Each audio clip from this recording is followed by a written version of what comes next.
Bienvenidos a este servicio virtual de la Iglesia Cristiana Hispano-Suiza.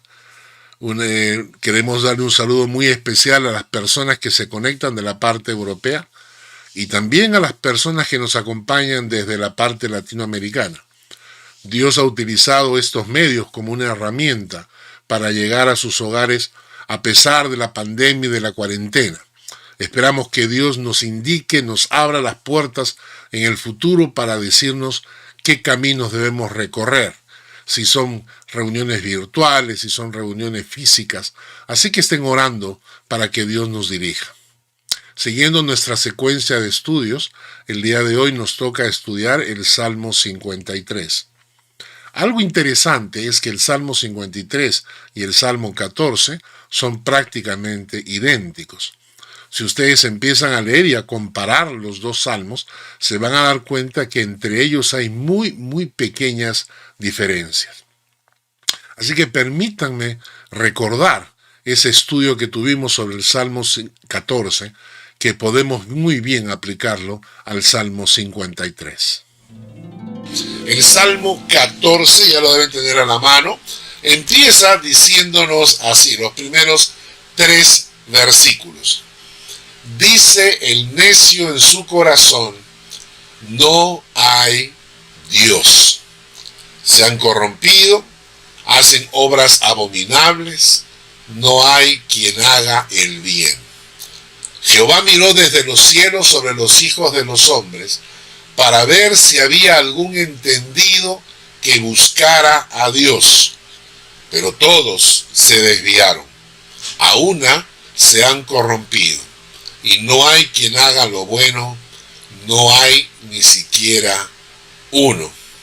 Ahora, si buscan el Salmo 53, búsquenlo en sus Biblias, Salmo 53, los primeros versículos, ¿qué nos dicen?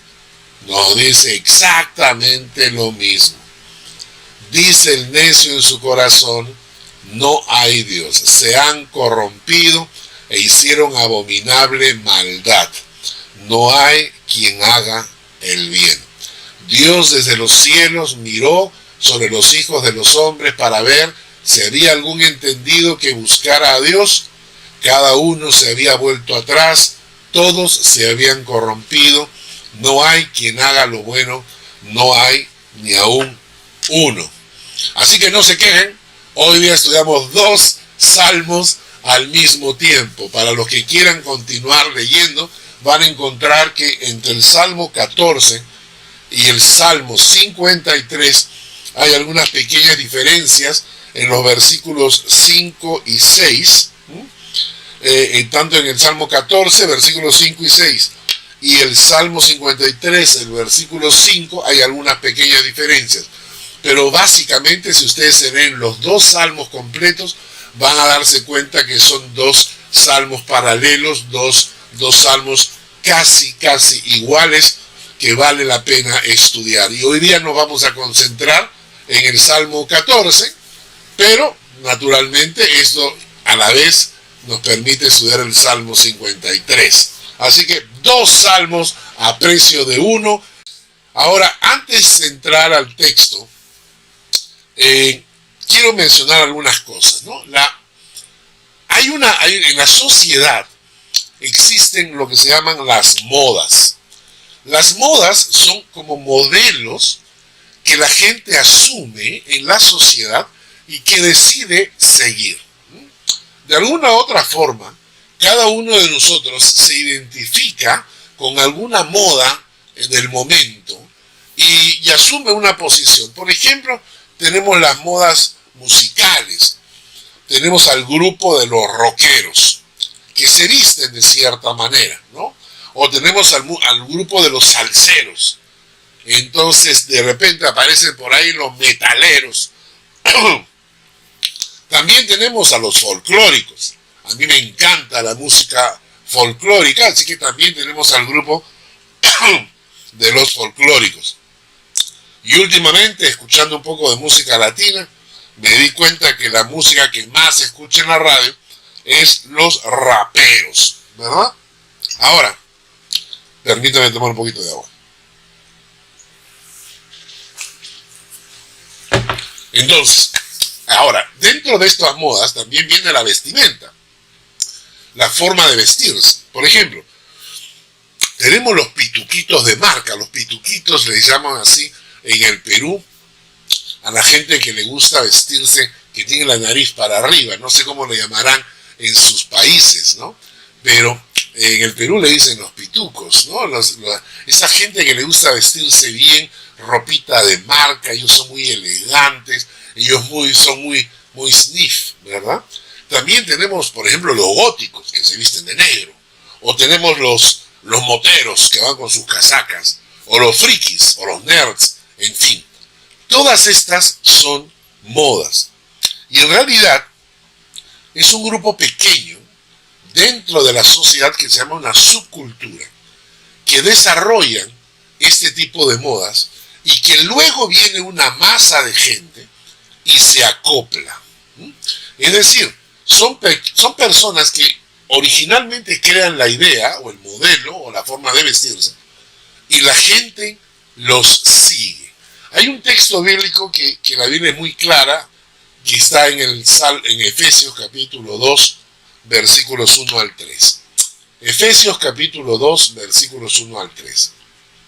Dice, Él os dio vida a vosotros cuando estabais muertos en vuestros delitos y pecados, en los cuales anduvisteis en otro tiempo, siguiendo la corriente de este mundo, conforme al príncipe de la potestad del aire, el espíritu que ahora opera en los hijos de desobediencia, entre los cuales también todos nosotros vivimos en otro tiempo, en los deseos de nuestra carne, haciendo la voluntad de la carne y de los pensamientos, y éramos por naturaleza hijos de ira, lo mismo que los demás. Pero quiero que tomen nota en el versículo 2 cuando dice, siguiendo la corriente de este mundo. Muy pocas personas tienen la capacidad de ser realmente originales o de ser auténticos, ¿no? La mayoría de personas siguen la corriente de este mundo y esta es una costumbre, esta es una norma en que la mayoría de personas siguen una corriente. Más que ser auténticos en sí mismos, siguen una corriente, asumen una corriente y se pegan a ella y se identifican como si ellos la hubieran creado, pero no es así. Siguen la corriente de este mundo, como seguir la corriente de agua de un río, como seguir la corriente marina, ¿no? Ahora, hace un tiempo atrás, yo recuerdo cuando estaba en la universidad, empezó a desarrollarse una corriente que se ha convertido en algo viral. Es realmente algo viral. Y es lo que yo le llamo la moda del ateísmo. La moda del ateísmo.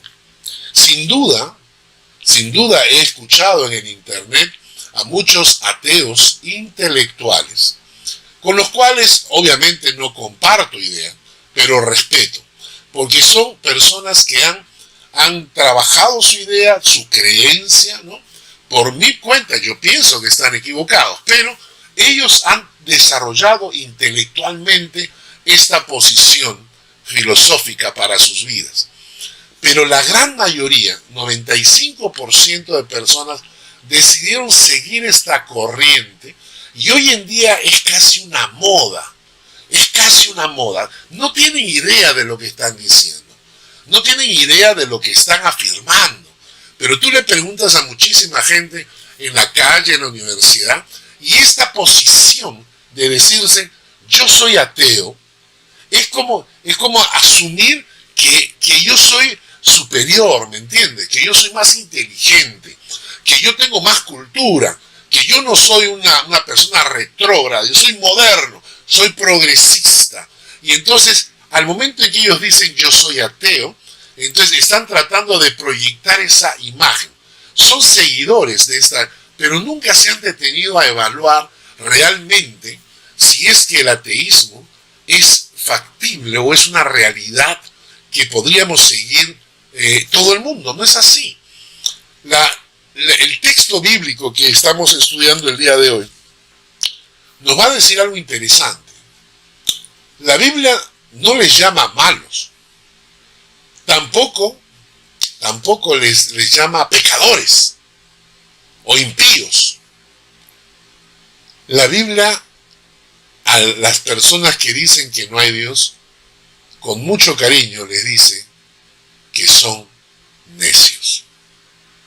La verdad es que socialmente esta imagen del ser ateo, como esta imagen se ha convertido en lo popular, en lo comercial, ¿no?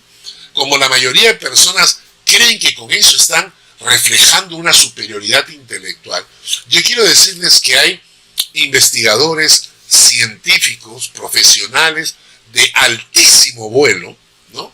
Y que son fieles creyentes en Dios. Ahora que estamos de moda los carros eléctricos, ¿no? El modelo Tesla, ¿sabían ustedes que el verdadero Tesla, Nikola Tesla, era un hombre muy creyente? ¿Sabían ustedes eso? O por ejemplo que Alexander Fleming, el que descubrió la penicilina, el premio Nobel de Medicina, era un hombre creyente. O Louis Pasteur, y frente a Louis Pasteur, que la mayoría que hemos conocido como el químico bacteriológico francés, fue uno de los pioneros de la microbiología moderna. Él tuvo una experiencia muy interesante en un tren. Él iba sentado en un tren leyendo un libro y un estudiante de la universidad se sentó a su lado. Y mientras él leía su libro, el estudiante leía un libro de ciencias. Sorpresivamente el estudiante se voltea donde Louis Pasteur, sin saber quién era, y le dice: disculpe, usted está leyendo un libro, ¿me puede decir qué libro es? Porque lo veo leyéndolo con mucha atención. Y Louis Pasteur le contesta: estoy leyendo la Biblia. Entonces el muchacho se sobresaltó, se rió un poco, se burló, ¿no? Y entonces le dice: ¿que usted todavía cree en ese libro lleno de fábulas y de cuentos? Louis Pasteur le contesta: sí, por supuesto, pero no es un libro de fábulas ni de cuentos, es la palabra de Dios. ¿O cree usted que estoy equivocado? El muchacho le contestó: claro que usted está equivocado. Debería dedicarse a estudiar ciencias, le dijo. Verá cómo durante la historia se han ido descubriendo cosas que han negado completamente la Biblia. Y el joven agregó: solo personas sin cultura o fanáticas todavía creen en esas tonterías. Usted, señor, debería conocer un poco más lo que dicen los científicos de estas cosas. El anciano le dijo: ¿eso es lo que usted cree que los científicos creen de la Biblia? Y el joven le contestó: mire, me voy a bajar en la próxima estación, no vamos a tener tiempo para conversar, pero déjeme mandarle algunos libros que lo ayuden a salir de su ignorancia científica. Deme una de sus tarjetas y yo le enviaré libros que le abrirán los ojos a la verdad. El hombre, el anciano, sacó la tarjeta y se la entregó. Y el muchacho se quedó con la boca abierta. La tarjeta decía: profesor Louis Pasteur, director general, Instituto Nacional de Investigaciones Científicas, Universidad Nacional de Francia, Premio Nobel de Microbiología.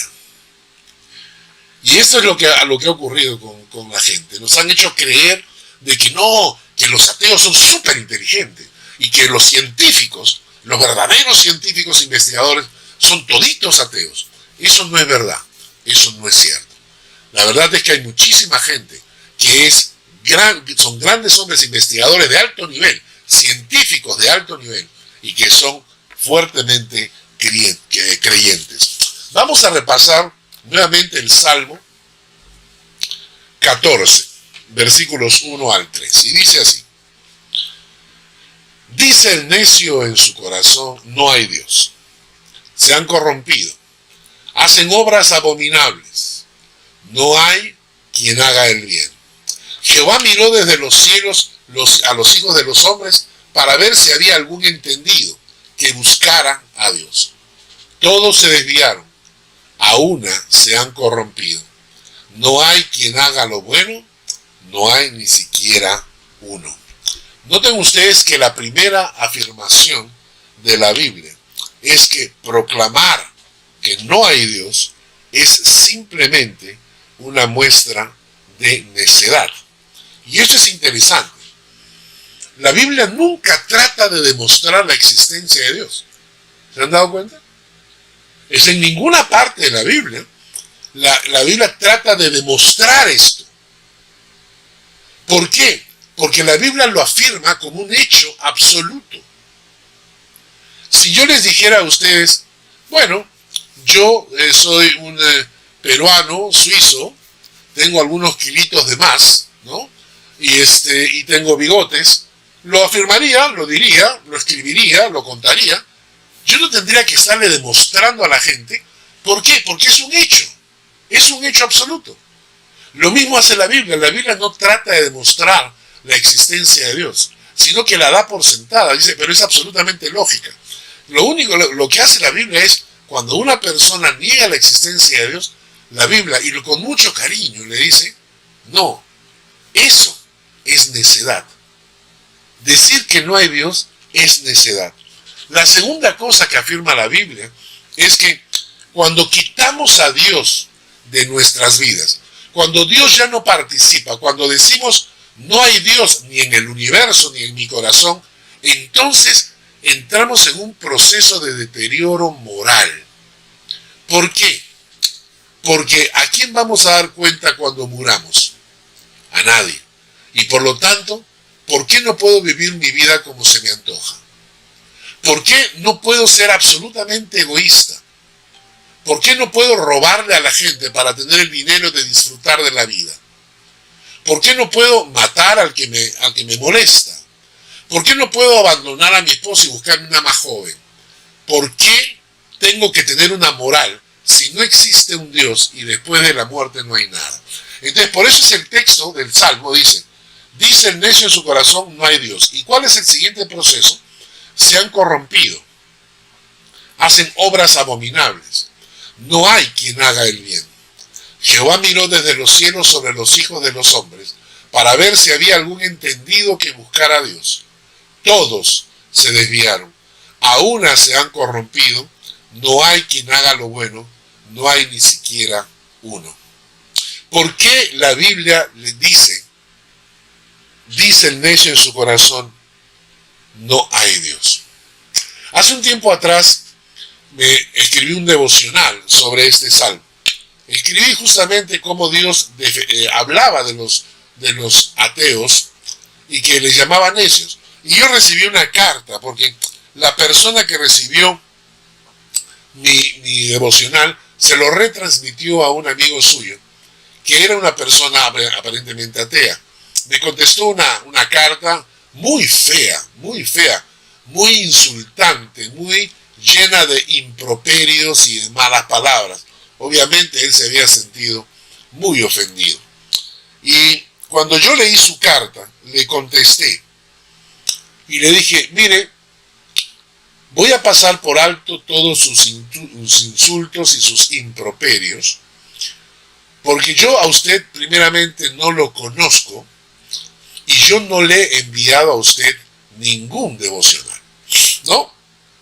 En realidad, si usted ha recibido uno de mis devocionales, es porque alguien, amistad suya, se lo ha retransmitido y por lo tanto es a esa persona con quien usted debería escribirle e insultarle. No a mí, porque yo a usted no le he enviado nada. Pero en segundo lugar, quiero decirle lo siguiente. Yo no lo estoy insultando en absoluto. Yo lo único que he hecho ha sido transcribir lo que la palabra de Dios dice. Que en otras palabras, no se amargue conmigo. En todo caso, amárguese con Dios, porque lo que Dios ha dicho es eso. Para Él, usted es un necio. Interesante. ¿Por qué la Biblia dice que somos necios? Quizás porque hay 4 razones que les voy a mencionar. 4 razones por las cuales la Biblia puede afirmar que una persona que dice no hay Dios, en cierta manera es un necio. La primera es por una simple cuestión de riesgo. Una simple cuestión de riesgo. ¿De qué estoy hablando? Es bien fácil. Es bien fácil, es una cuestión de riesgo. Si usted juega al póker o juega a las cartas o apuesta o cualquier cosa, se va a dar cuenta que es una simple lógica, ¿no? Si Dios no existe,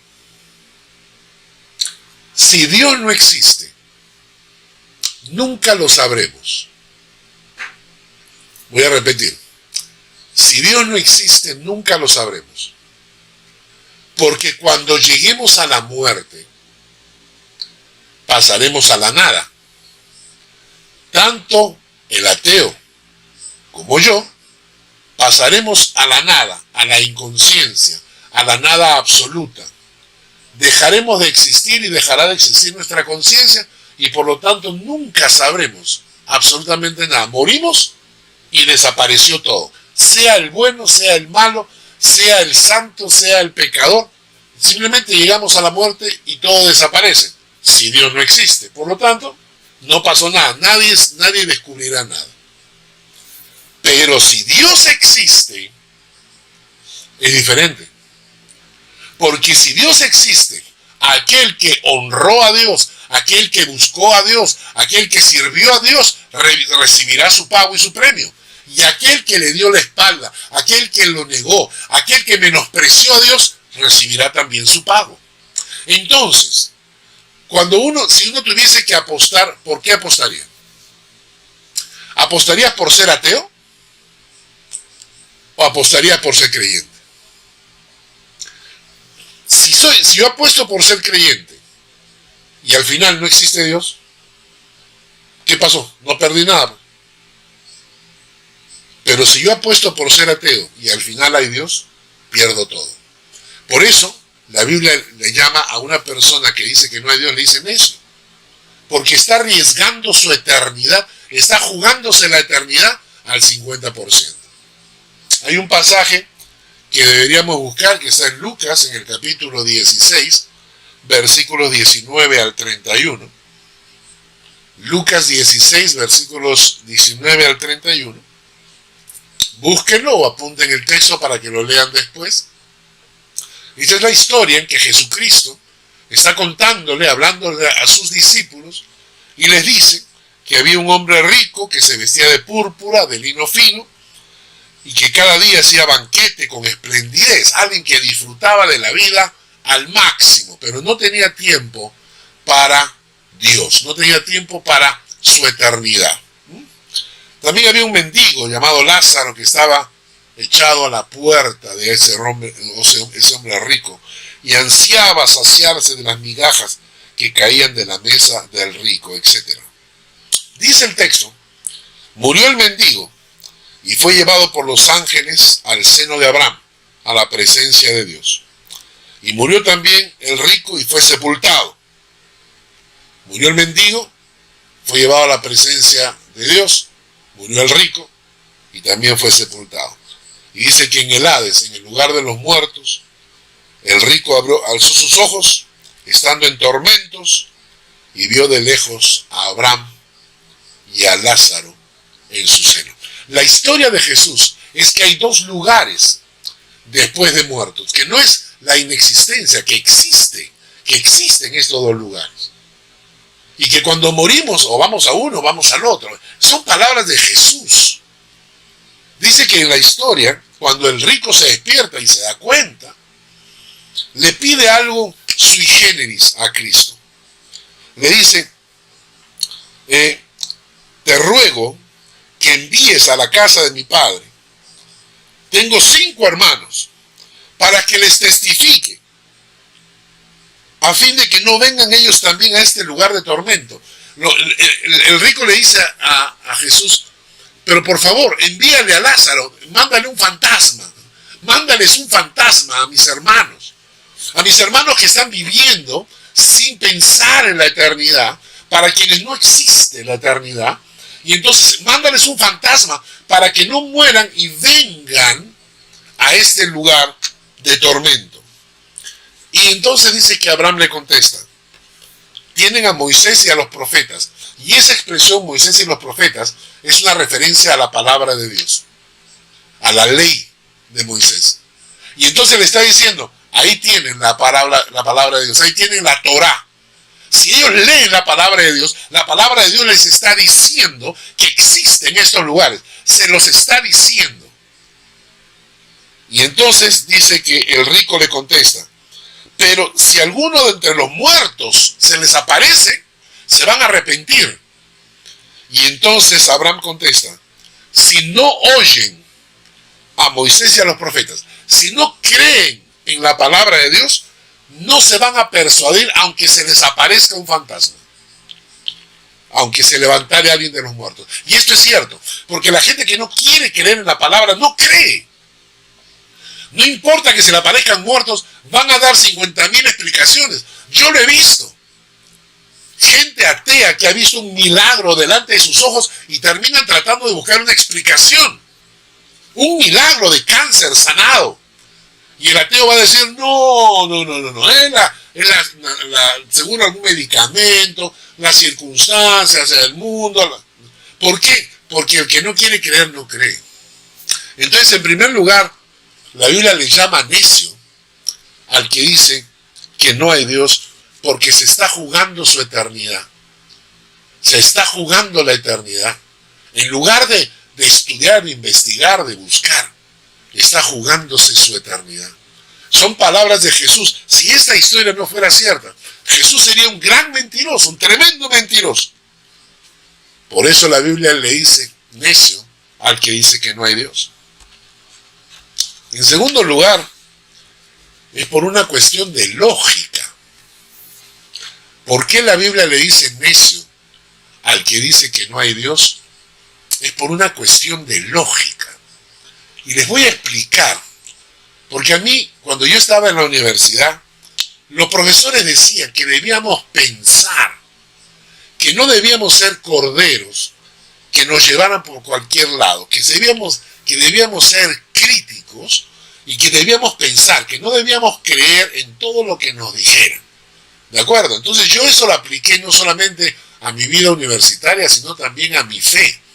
Yo cuando he estado en la iglesia, cuando he escuchado predicadores, cuando he escuchado pastores, yo he cuestionado, he reflexionado. Yo no me dejo llevar así nomás por lo que me decían. Vale la pena. Yo no tengo miedo de conversar con la gente que cuestiona. ¿Por qué? Porque esto es importante. Ahora, miren ustedes por qué digo que la Biblia menciona que el decir que no hay Dios es para llamarlo necio. Porque hay diferentes argumentos que nos hacen pensar que lo lógico es que haya un Dios. Por ejemplo, el argumento causa y efecto. ¿De qué estamos hablando? Estamos hablando de que la física nos indica que toda causa tiene un efecto, pero que el efecto nunca es más grande que la causa. La causa tiene que tener suficiente poder y energía para producir un efecto de esa magnitud. Voy a explicarse. Si yo me encuentro con ustedes y tengo toda la cara amoratada, tengo todo acá amoratado por un golpe, tengo el ojo hinchado, y tú me preguntas, ¿qué te pasó? Y yo te digo, me choqué, tuve un accidente con una mosca. Es decir, me choqué con una mosca y por eso mira lo que me ha pasado. Y entonces tú te vas a reír en mi cara porque vas a decir, la causa es demasiado pequeña para producir ese efecto. La causa es muy pequeña para producir ese efecto. Pues bien, la causa que crea el universo, ¿cuál puede ser una causa tan grande y tan poderosa como para crear el universo que tenemos? Nosotros ni siquiera hemos llegado a Marte. Ni siquiera hemos llegado a Marte. Estamos llegando con pequeñas naves. Es decir, recién estamos aquí. Ustedes saben el tamaño que tiene el universo. Saben la cantidad de galaxias que hay. Saben la cantidad de planetas, estrellas que existen en el universo. Millones de millones, ¿no? Permítanme un momentito. Y entonces, la causa que produce el universo tiene que ser suficientemente grande y poderosa para crear un universo así. Y entonces, ¿qué me dijeron? El Big Bang. Es decir, una partícula chiquita, concentradísima de energía, explotó y en un microsegundo se creó todo el universo. Mira, hay que tener fe para creer eso, pero hay que tener muchísima fe. ¿Qué hizo explotar a esa partícula? ¿Cuándo explotó? No, explotó hace 59 millones de años. ¿Hace cuánto? 59 millones de años. ¿Y por qué no? 59 millones de años.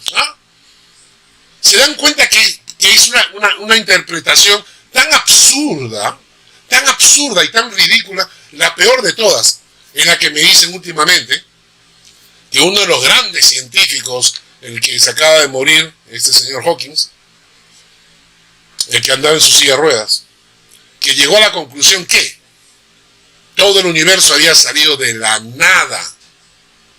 ¿Me escucharon bien? Que todo el universo salió de la nada. O sea, el cero absoluto, la inexistencia, no existía, el vacío. Y de repente, ¡pum!, ya está, ahí está el universo. Y a eso le llaman ciencia. Y a eso le llaman ser inteligente. La única respuesta lógica es que haya una dimensión fuera del tiempo, fuera del espacio, donde exista un Dios todopoderoso que haya decidido crear el universo. Por eso la Biblia le dice, al que dice que no hay Dios, le dice necio, porque está creyendo las cosas más absurdas. Si usted es ateo y quiere decirme, literalmente, quiere demostrarme que de la nada, de la inexistencia total, de repente, ¡pum!, todo salió solito, usted tiene que tener más fe que yo. Definitivamente tiene que tener más fe que yo.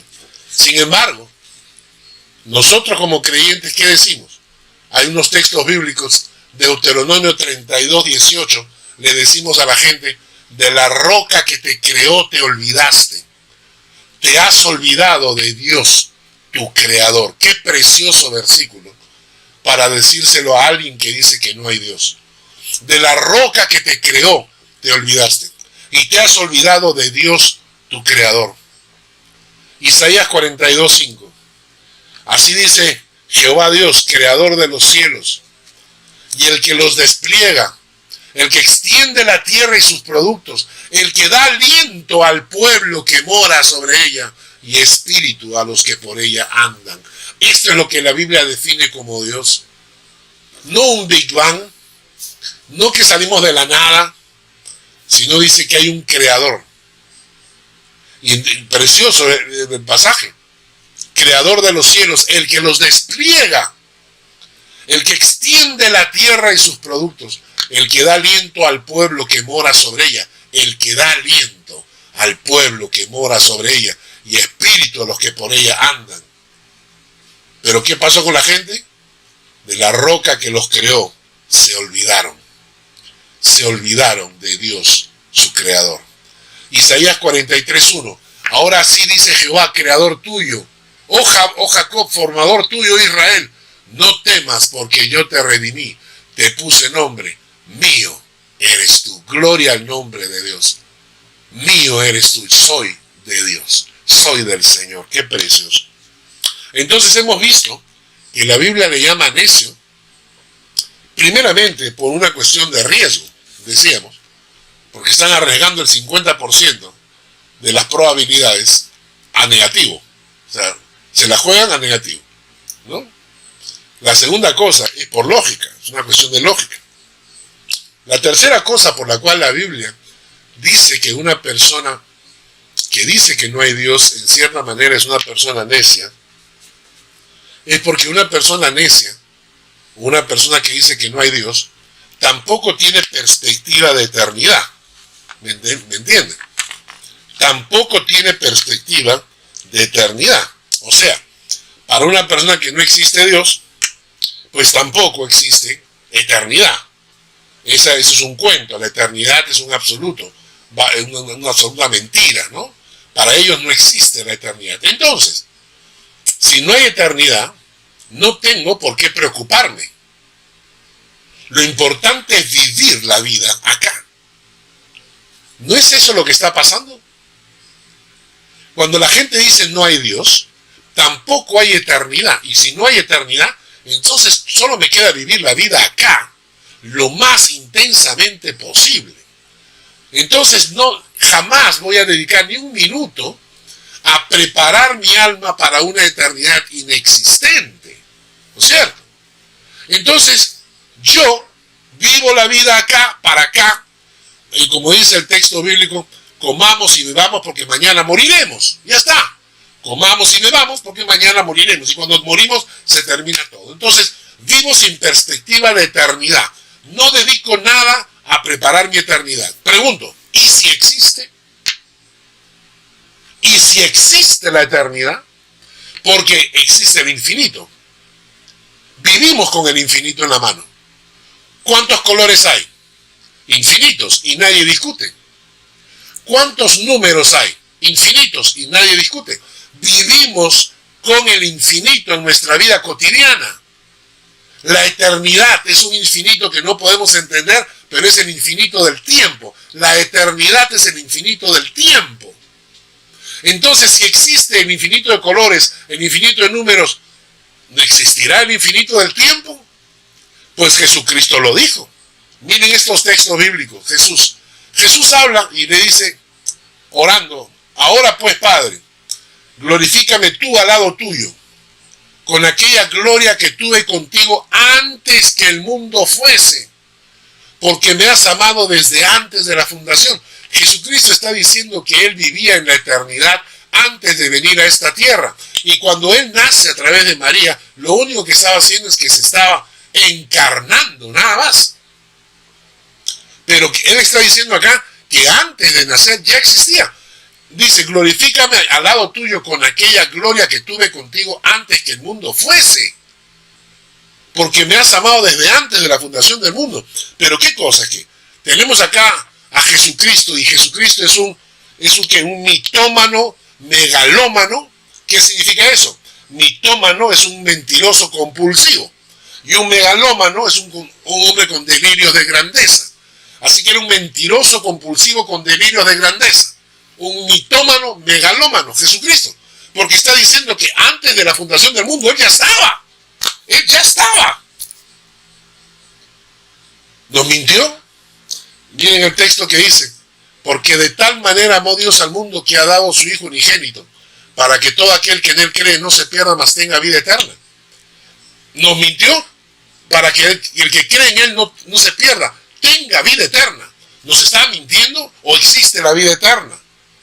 Juan 5:24, de cierto os digo, el que me oye, o el que oye mi palabra y cree al que me envió, tiene vida eterna.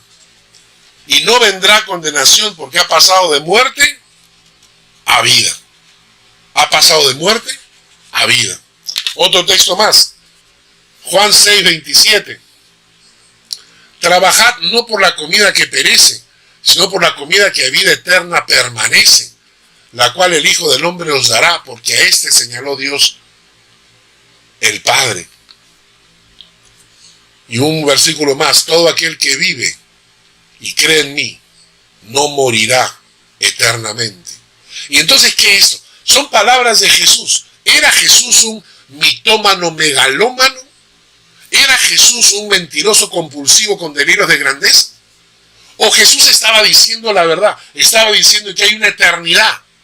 Hay una eternidad en la cual Él estaba antes de encarnarse y a la cual se fue después de morir. Porque Él le dice a sus discípulos, regreso a mi Padre, donde yo estaba antes. Y si existe esa eternidad, y si existe ese lugar, entonces una persona debería vivir con perspectiva de eternidad, prepararse para la eternidad. Por eso es que la Biblia le dice al necio, le dice al hombre que niega a Dios, le dice necio. Porque el que niega a Dios no tiene perspectiva de eternidad, no cree en la eternidad y no se prepara para la eternidad. Y Jesucristo dice, esa eternidad es una realidad. Por eso, el Salmo dice el necio en su corazón, no hay Dios. Y una última cuestión, por la cual la Biblia le dice al necio en su corazón, le dice al hombre, es necio aquel que dice que no hay Dios. La cuarta razón es una cuestión de moral. Es una cuestión de moralidad y es una cuestión de decadencia moral. Si vamos a pensar en esto, si después de muerto no hay nada, si no hay Dios, yo no voy a darle cuenta a ningún ser superior, nada. Porque a la hora en que yo me muero, paso al cero absoluto, paso a la inexistencia. Entonces, les hago la pregunta, ¿por qué razón no debo vivir mi vida con un absoluto egoísmo? Es decir, puedo ocultar o disfrazar el egoísmo, pero al fondo tengo que vivir una vida absolutamente egoísta, que es lo correcto, sería lo inteligente. Si no hay Dios y si no hay nadie a quien voy a dar cuenta de mi vida, y cuando muera paso a la inexistencia, solo un tonto no disfruta de la vida al máximo, ¿no es cierto? Pero si disfrutar de la vida al máximo, pues si naciste en cuna de oro, qué bueno. Si eres hijo de millonarios, qué bueno. Si eres hijo de Bill Gates, qué bueno. Pero ¿y si no?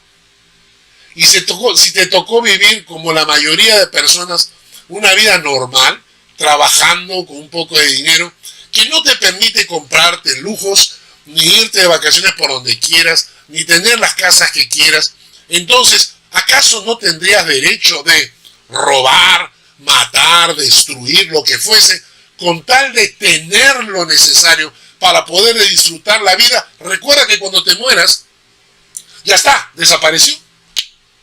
Entonces, si yo digo no hay Dios y no hay una vida después, ¿de dónde saco la moral para vivir una vida digna? ¿Por qué tendría que vivir una vida digna si al final de mi muerte paso a la nada? ¿Por qué no me degenero? ¿Por qué no disfruto como me da la gana? ¿Por qué no vivo metido en todas las orgías posibles? Si al final de la vida me muero y desaparezco. No, por la historia que voy a dejar mi nombre. ¿A quién me importa? ¿A quién me importa? Si cuando me muera desaparezco, ya está, desaparecí, ya estoy. Entonces, ¿a quién me importa lo que la gente sufra? Porque cuando yo digo que no hay Dios, no hay ningún parámetro que me obligue a tener una moral. Yo establezco lo que es moral para mi beneficio. Por eso el texto del Salmo que acabamos de leer, en el Salmo 14, dice, ¿no? Dice el necio en su corazón, no hay Dios. Pero luego añade, se han corrompido. Todo el mundo hace lo malo. Porque lo lógico en una vida que no tiene a Dios es que tus principios morales los comienzas a establecer tú. tú estableces lo que es moralmente bueno para ti, para tu beneficio. El egoísmo se convierte en parte de la vida, ¿no? Por eso es que hay tantos hoy en día, hay tantos ateos prácticos. ¿Cuál es la diferencia? El ateo teórico es el ateo intelectual, el que ha pensado, el que ha reflexionado y por alguna razón ha llegado a esta conclusión equivocada. Pero existe el ateo práctico, es el que se acopla, es el que se junta y dice, yo soy ateo, pero no por lo que haya reflexionado, sino porque le conviene por su forma de vivir. Hay un salmo que dice, porque el malo se jacta del deseo de su alma, bendice al codicioso y desprecia a Jehová. El malo por la altivez de su rostro no busca a Dios, no hay Dios en ninguno de sus pensamientos. A este Dios no le llama necio, le llama malo. Le llama malo. ¿Por qué? Porque es el ateo práctico. No es el ateo que reflexiona, no es el ateo que discute intelectualmente. Es el que no le conviene tener a Dios en ninguno de sus pensamientos para poder vivir una vida que realmente se aleja de los planes de Dios y él no quiere tener un Dios que lo esté controlando. Hay un texto que dice en Romanos 1:21, dice, habiendo conocido a Dios, no le glorificaron como a Dios, ni le dieron gracias. Y por tanto, dice, su necio corazón fue entenebrecido. Profesando ser sabios, se hicieron necios. Entonces, esta es la razón que una persona que dice que no tiene a Dios, ¿de dónde saca la moral? ¿Quién establece su moral? Si no va a darle cuenta a Dios después de muerto, lo lógico sería que disfrute la vida, aunque sea degenerada, no importa, porque después se convierte en polvo y desaparece. Pero cuando tú tienes un Dios a quien vas a dar cuenta, eso trae moral a tu corazón. Y hay un texto en Hebreos 12:28 que dice, así que recibiendo nosotros un reino inconmovible, tengamos gratitud y mediante ella sirvamos a Dios, agradándole con temor y reverencia. Si tienes a Cristo en tu corazón, si eres un creyente en Cristo y en Dios, entonces en tu corazón debe haber esta actitud, gratitud hacia Dios, y mediante esa gratitud servir a Dios, agradándole con temor y reverencia. Hermanos, que Dios bendiga su palabra, que nos enseñe que el hecho de tener un Dios en nuestro corazón es un gran privilegio, porque a la hora de la muerte lo veremos, porque tener un Dios es lo más absolutamente lógico e inteligente que puede tener una persona para responder a las preguntas tan importantes existenciales de la vida. ¿De dónde venimos? ¿De dónde salió el universo? La respuesta es, yo tengo un Dios creador y poderoso, es la respuesta más lógica. Porque hay una eternidad y porque me estoy preparando para esa eternidad, porque creo en las palabras de Jesús que hay una eternidad que me espera y yo quiero preparar mi corazón para ella. Y porque el tener un Dios significa que hay un Dios a quien voy a dar cuenta y quiero vivir mi vida de tal manera que cuando llegue ante Él pueda decir, Señor, te serví con gratitud, te serví agradándote con temor y reverencia, porque tú eres mi Dios. Esperamos que este estudio haya sido de bendición. Permítanme terminar con una oración. Padre, gracias por esta mañana, por lo que hemos aprendido. Padre, ayúdanos a llevar tu evangelio aún a esas personas que dicen que no creen en ti. Permíteles a ellos, Padre, que la venda de sus ojos caiga y puedan poner sus corazones a tus pies. Permite que este estudio se comparta, llegue a otros hogares y que otras personas puedan escucharlo, personas que necesiten escuchar esta palabra. Nosotros ponemos este estudio en tus manos para que tú lo distribuyas y lo hagas llegar a esos corazones que te necesitan. Gracias otra vez por esta oportunidad y bendícenos en el nombre de Jesús. Amén y amén.